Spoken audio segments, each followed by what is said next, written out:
कनकपुर माँ सारला पीठ। आज माँ सारला पीठ में आमर चैत्र पर्व किपरि पालन करा विषय जानवा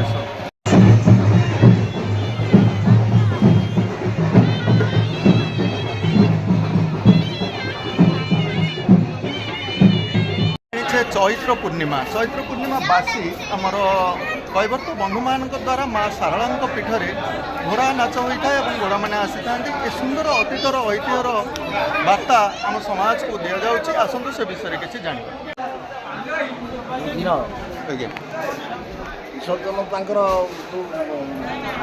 बासंती दुर्गा पूजा केवल बासली पूजा हुए माँ आम ग्राम पूजा रखुचे जो घोड़ा नाच रखुचे आम जो घोड़ा मैंने आसी कौन पूजा पाइबे माँ पाखे घोड़ा नाच माँ तरफ सारला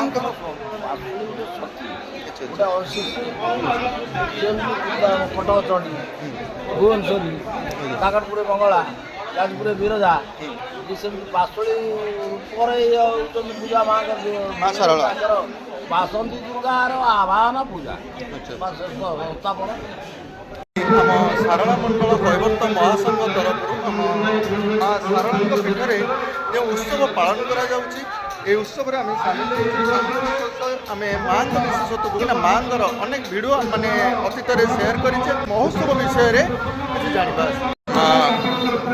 सारला पीठ कनकपुर माँ सारला क्षेत्र सब बुली यू दारू चैती पूर्णिमार बासी दिन घोड़ा नाच रही है।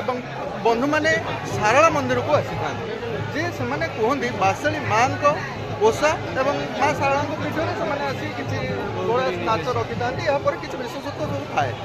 ओडिशा रे कैवर्त जातिर ऐतिह्य संस्कृति परंपरा उज्जीवित हो ये एक एमती जाति ये प्राचीन काल ऐतिह्य संस्कृति परंपरा सहित ये जड़ित होकर अच्छा जगतसिंहपुर जिला कथा जी आम कह जे जो सारला मंडल कैवर्त महासभा संगठन तंकर रही टोटाल जगतसिंहपुर जिला विशेषकर कहले कुजंग ब्लॉक एरसमा ब्लॉक एवं आउ जगतसिंहपुर बिरिडी ये जो बालिकुदा ये जो अंचल सब अच्छी ये अंचल कैवर्त मैंने संघबद्ध होकर संस्कृति की से पालन करती। ये जो चैत्र पूर्णिमा आसे चैती घोड़ा माँ अश्विनी बासुड़ी तांकर जो पूजा सेवा बहुत आडंबर सहकार हुए। ये जो चैताली गीत एवं गायक मानकर समस्त माने जो मैंने अच्छा ये परंपरा सहित जड़ित से जो उत्साह आग्रह ये मधुमासर बहुत आनंदर सहित पालित होता है।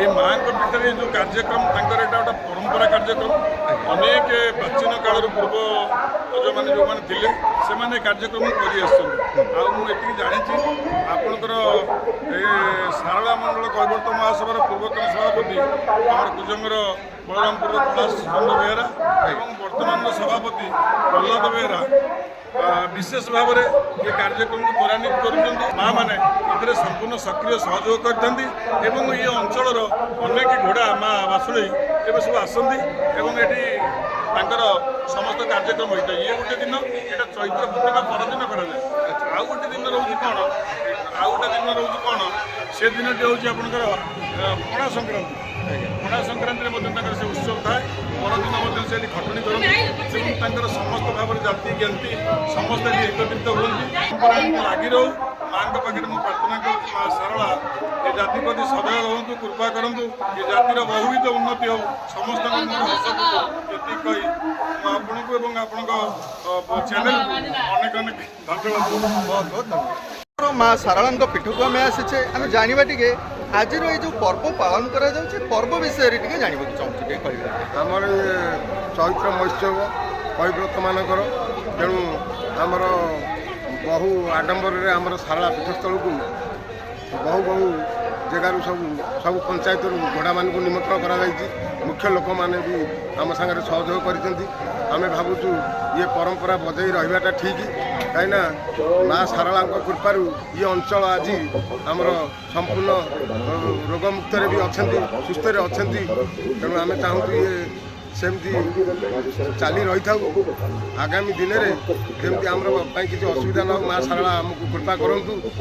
ମାଙ୍କ ଆଶୀର୍ବାଦ ପାଇବା ପାଇଁ ଆମେ ପୂର୍ଣ୍ଣିମା ରହିଲା ଗତକାଲି ଗଲା ଆମର ଗତକାଲି କାହିଁ ନ ଆସେ ଆଜି ଦିନ ବାସି ଦିନ କାହିଁକି ଆସୁଛେ ମାଙ୍କ ପୂର୍ଣ୍ଣିମା ଦିନରେ ତ ବହୁ ଜଞ୍ଜାଳ ଥାଏ କୈବ୍ରତ ଲୋକମାନଙ୍କର, କାହିଁକିନା ଗାଁ ଗଣ୍ଡାରେ ଆମର ଯେଉଁ ଯେଉଁ ଜାଗାରେ ସବୁ ଠାକୁର ଅବସ୍ଥାନ କରିଛନ୍ତି ସେ ଜାଗାରେ ଆମେ ମା ବାସଳୀକି ପୂଜା ଆଗେ ବିଧିବିଧାନ କରୁ।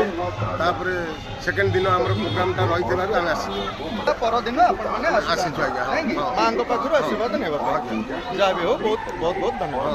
ଶାଳମଣ୍ଡଳ କୈବର୍ତ୍ତ ମହାସଂଘର ଯେଉଁ 8ଟି ବ୍ଲକ ଅଛି ତାଙ୍କର ଯେଉଁ ବ୍ଲକ ସଭାପତି ମାନେ ଉପସ୍ଥିତ ଅଛନ୍ତି, ମୁଁ ଅନୁରୋଧ କରିବି ସଭାପତି ମାନେ ସମ୍ପାଦକ ମାନେ ମଞ୍ଚକୁ ଆସିବେ। ଆମେ ଆଜିର ଆମର ଚୈତ୍ର ପୂର୍ଣ୍ଣିମା ଦିନ ଆମେ ପୂଜାପାଠ ରଖିଥାଉ, କିନ୍ତୁ ଚୈତ୍ର ପୂର୍ଣ୍ଣିମା ବାସି ଆମେ ମା ଶାରଳାଙ୍କ ପୀଠକୁ ଆସି ଏ ଯେଉଁ ମହୋତ୍ସବଟିଏ ପାଳନ କରୁଛୁ ଏ ବିଷୟ ଟିକେ କହିବେ। ପରଦିନ ଆମର ଘୋଡ଼ା ମେଲଣଟା ଆରମ୍ଭ ହେବ। ପରମ୍ପରା ଅନୁସାରେ ଏହା ଆମ ପୂର୍ବପୁରୁଷରୁ ଚାଲିଛି, ଏବେ ମଧ୍ୟ ଚାଲି ରହିଛି। ପ୍ରତି ପଞ୍ଚାୟତ ପାଇଁ ଇଏ ଘୋଡ଼ା ମେଲଣଟା ହେଉଛି ଅନୁଷ୍ଠିତ ହୁଏ ଶାରଳା ମନ୍ଦିରରେ। ସମସ୍ତ ବେହେରାମାନେ ତାଙ୍କର ନିଜ ନିଜ ଘୋଡ଼ା ଆଣିକି ଏଠି ମନ୍ଦିରରେ ଉପସ୍ଥିତ ହୁଅନ୍ତି ଏବଂ ଘୋଡ଼ା ଏଠି ମେଲଣ ହୁଏ। ଏହି ପର୍ବର ମୁଖ୍ୟ ହେଲା ଘୋଡ଼ା ନାଚ, ତା ସହିତ ଆମର ଡଙ୍ଗା ପୂଜା କରାଯାଏ। ଘୋଡ଼ା ନାଚଟି ଆମର ପରମ୍ପରା ବେଷ୍ଟିତ ନାଇଁ କି? ଏହା ହେଉଛି କୈବର୍ତ୍ତମାନଙ୍କର ଠାକୁର ହେଉଛି ଇଷ୍ଟଦେବତା ହେଉଛି ବାସୁଳେଇ। ବାସୁଳେଇ କହିଲେ ଘୋଡ଼ାକୁ ବାସୁଳେଇ କୁହାଯାଏ। ସେଇ ବାସୁଳେଇଙ୍କ ପୂଜାକୁ ଘୋଡ଼ା ନାଚ କରି ଆମେ ପାଳନ କରୁ। ବହୁତ ବହୁତ ଧନ୍ୟବାଦ। ବନ୍ଧୁମାନଙ୍କ ସହ କିଛି ଆଲୋଚନା ରହିଲା, ଆସନ୍ତୁ ଜାଣିବା ଆଉ କିଛି। ଯେହେତୁ ଆମେ ମନ୍ତ୍ରୀମାନଙ୍କ ସହ କିଛି ତ ଆଲୋଚନା ରଖିବାକୁ ପଡ଼ିବ, କାହିଁକି ନା ଏ ପୂଜା ପର୍ବ ବିଷୟରେ କ'ଣ ସେମାନଙ୍କର ମତ ରହୁଛି। ବିଭିନ୍ନ ବ୍ଲକରେ ବିଭିନ୍ନ କୋଣେ ଅନୁକୋଣରେ ଘୋଡ଼ା ନାଚ ପର୍ବ ଆରମ୍ଭ ହୋଇଛି।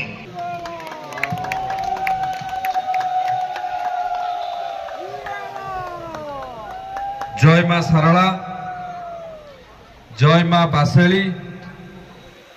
आज चैत्र महोत्सव, ये पारंपरिक चैत्र महोत्सव और घोड़ा मेलन 2026 उपलक्षे आपण मानकु समस्त को आंतरिक शुभेच्छा और शुभकामना।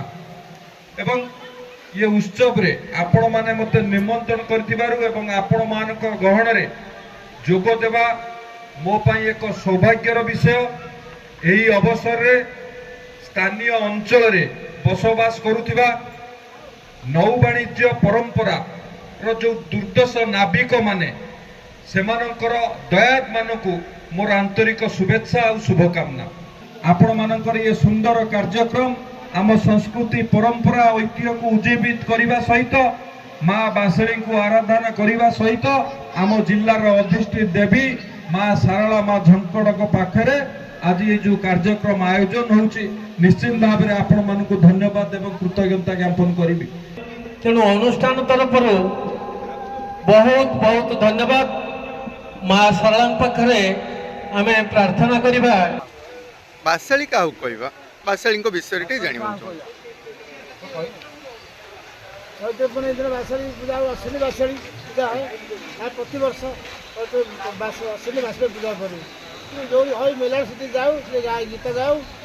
तेतया जुग सहित प्रभु रामचंद्र जो तेतया जुग जन्मग्रहण करते सी मिथिला को धनुयात्रा उपलक्षे नहीं जाते मुनि विश्वामित्र साथी नहीं जाते सी जीवा बेले बाटर पड़ी गंगा नदी।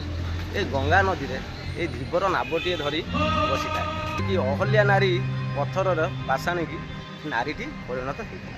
तेणु आज धीवर भयभीत हो आज प्रभु पाखक डंगा आणला ना मुझे पाद धोईदे नावरे पारि करी प्रभु जो कैवर्त कथार राजी होती तेणु कैवर्त प्रभुर पाद धोई जो पादटी धोई देती प्रभुर पादटी जो कैवर्त एटा निज मस्तिष्क मठारू पगड़ी काढ़ी जो पोछि देती से समय प्रभु पादरू आज से अष्टादश चिन्ह दर्शन पाई कौन ना बंध्या भुज कुश ध्वज ध्वज चक्र रेखा शंख त्रिकोण धनु मंगल मत्स्य बिंदु ये जो अष्टादश चिन्ह आज कैवर्त देखी कैवर्त से चिन्हित प्रभु राम ठाकुर जो नावटीर आगमंग को राममंग भावी से पूजा करके फांका रखी प्रभु आसवे मंगरे बसिके से मंगरे आज बसैक प्रभु बाहर कर ମଧ୍ୟରୁ ଆଜି ପ୍ରଭୁଙ୍କ ସହିତ କୈବର୍ତ୍ତର ଯୁଗ ଯୁଗ ପାଇଁ ସମ୍ପର୍କ ରହିଆସିଛି।